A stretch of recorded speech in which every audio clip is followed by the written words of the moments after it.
नमस्कार, आप देख रहे हैं 7 टीवी भारत लाइव। बिहार में करारी हार के बाद बीएमसी चुनाव अकेले लड़ने की हिम्मत कहां से मिल रही है कांग्रेस को। मुंबई नगर निगम बीएमसी के चुनाव में कांग्रेस नया प्रयोग करने जा रही है। एमवीए में रहते हुए कांग्रेस अकेले चुनाव लड़ेगी। जाहिर है कि कांग्रेस को अगर अपेक्षित सफलता मिलती है तो देश में विपक्ष की राजनीति को झटका लग सकता है। मुंबई महानगर पालिका बीएमसी चुनाव, जो भारत के सबसे धनी और प्रभावशाली स्थानीय निकायों में से एक है, हमेशा से महाराष्ट्र की राजनीति को प्रभावित करती रही है। 5 साल से अधिक के अंतराल के बाद महाराष्ट्र में शहरी और ग्रामीण स्थानीय निकायों के चुनाव दिसंबर जनवरी के दौरान 3 चरणों में होने जा रहे हैं। राज्य की नगर निगमों, जिनमें बीएमसी भी शामिल है, के चुनाव मध्य जनवरी में होने वाले हैं। इस बीच कांग्रेस पार्टी ने महाविकास अघाड़ी एमवीए में रहते हुए भी अकेले लड़ने का फैसला किया। जाहिर है कि राजनीतिक हलकों में यह बहस का विषय बन गया है, क्योंकि अगर ऐसा होता है तो सबसे अधिक फायदा बीजेपी को ही होने वाला है। इंडियन एक्सप्रेस में छपी खबर में महाराष्ट्र के प्रभारी एआईसीसी नेता रमेश चेन्थिला ने कहा है कि मुंबई कांग्रेस बीएमसी चुनाव स्वतंत्र रूप से लड़ना चाहती है। हमने उन्हें इसकी अनुमति दे दी है। चेन्थिला कहते हैं कि लोकसभा और विधानसभा चुनाव के दौरान एमवीए के सहयोगियों के साथ मुंबई की सीटें साझा करके हमने समझौता किया था। अब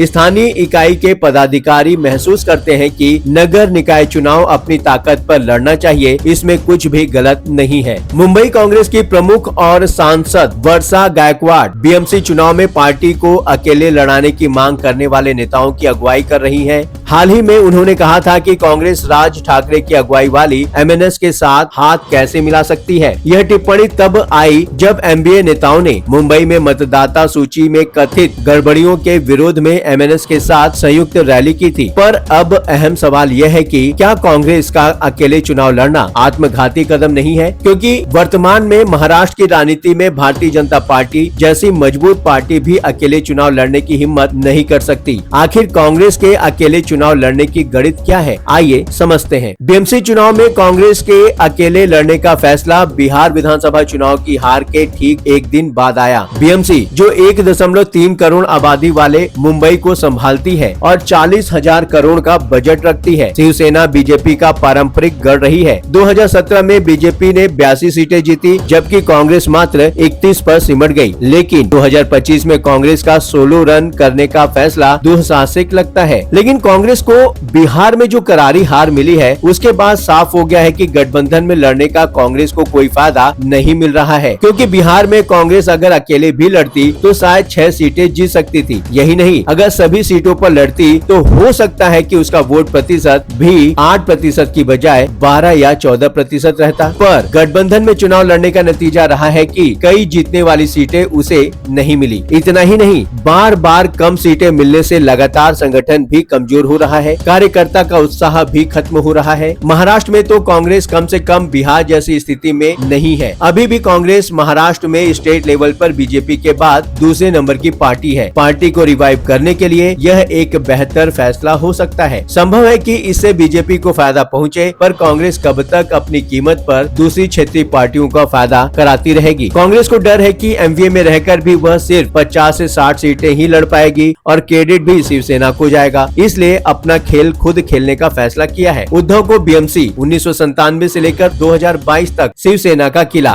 वापस चाहिए, जबकि राज का एमएनएस, जो कि 2012 में 28 सीटें और 2017 में 7 पुनरुत्थान चाहता है। ठाकरे गठबंधन से मुस्लिम 20% और दक्षिण भारतीय 8 से 10% वोटर नाराज होंगे। राज का मराठी मानुस एजेंडा अक्सर माइग्रेंट विरोधी रहा, जो कांग्रेस के सेकुलर बेस को चोट पहुंचाता है। कांग्रेस ने राज को एंटी मुस्लिम मानकर गठबंधन से दूरी बनाई है। इसके साथ ही ठाकरे गठबंधन से कांग्रेस को महत्व मिलने की संभावना भी कम हो गई है। एमवीए में उद्धव राज का मराठी फ्रंट कांग्रेस को आउटसाइडर बना देगा। 2017 में कांग्रेस ने 31 सीटें जीती, लेकिन गठबंधन में हिस्सेदारी 20 से 25 सीटों तक सीमित रह सकती है। गठबंधन में रहकर मराठी नैरेटिव से अलगाव, अकेले लड़कर वोट स्प्लिट, इन दोनों में परिणामों में जाहिर है कि कांग्रेस के लिए मराठी नैरेटिव से अलगाव भविष्य के लिए नुकसानदायक साबित हो सकता है। मुंबई में कांग्रेस का संगठन मजबूत होने से अकेले लड़ने का फायदा मिल सकता है। 2017 में 31 सीटें जीतने वाली कांग्रेस का वोट बेस मुस्लिम 20%, दलित 10%, दक्षिण भारतीय 8 से 10% अभी भी बरकरार है। गायकवाड़ ने कहा कि कार्यकर्ता अपनी ताकत पर लड़ना चाहते हैं। मुंबई कांग्रेस का संगठन 2 लाख से अधिक कार्यकर्ताओं पर टिका है, जो बीजेपी शिवसेना के मुकाबले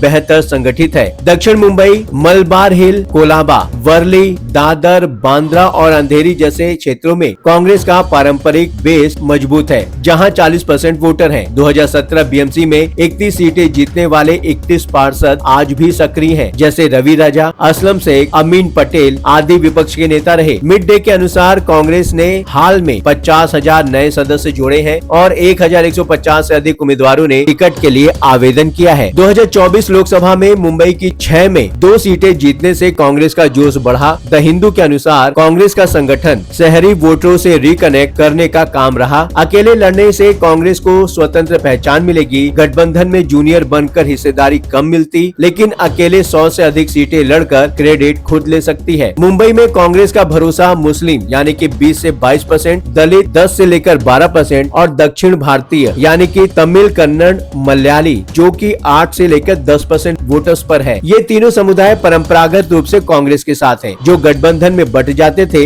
कांग्रेस का फैसला प्राइड से प्रेरित है। अल्पसंख्यक वोट बैंक को एकजुट कर सेकुलर वैकल्पिक बनना, यह भरोसा अकेले लड़ने पर ज्यादा मजबूत आधार बनेगा। लेकिन चुनौतियां भी हैं। मुंबई में मुसलमान 20 से लेकर 22% है, मुख्य रूप से दक्षिण मुंबई, दक्षिण मध्य, उत्तर पश्चिम और उत्तर पूर्व मुंबई में। ये वोटर कांग्रेस का पारंपरिक बेस है, जो सेकुलर एजेंडे पर भरोसा करते हैं। 2017 बीएमसी में कांग्रेस ने मुस्लिम बहुल वार्डों जैसे भायखला, मलबार हिल में मजबूत प्रदर्शन किया। राज ठाकरे की एमएनएस ने मराठी मानुस एजेंडे से मुसलमान नाराज हैं, जो शिवसेना यूबीटी के साथ गठबंधन के अटकलों से बढ़ा। कांग्रेस को भरोसा है कि अकेले लड़ने से मुस्लिम वोट 30 से लेकर 85% एकजुट होगा। वर्षा गायकवाड़ ने कहा कि एमएनएस गठबंधन से मुस्लिम वोट खिसकेगा, हम उनकी आवाज बनेंगे। उद्धव ठाकरे तो मुस्लिम वोटरों से बात कर रही हैं, पर राज ठाकरे का मुस्लिम विरोधी इमेज नुकसान पहुंचा सकता है। आपने पूरा वीडियो देख लिया, तो इस विषय पर आपकी अपनी क्या राय है, हमसे जरूर साझा करें। कमेंट बॉक्स में आपके विचारों का स्वागत है। चैनल को सब्सक्राइब करके वीडियो पसंद आए हो तो वीडियो को लाइक करें। लगातार खबरों के लिए बने रहिए 7 टीवी भारत लाइव के साथ।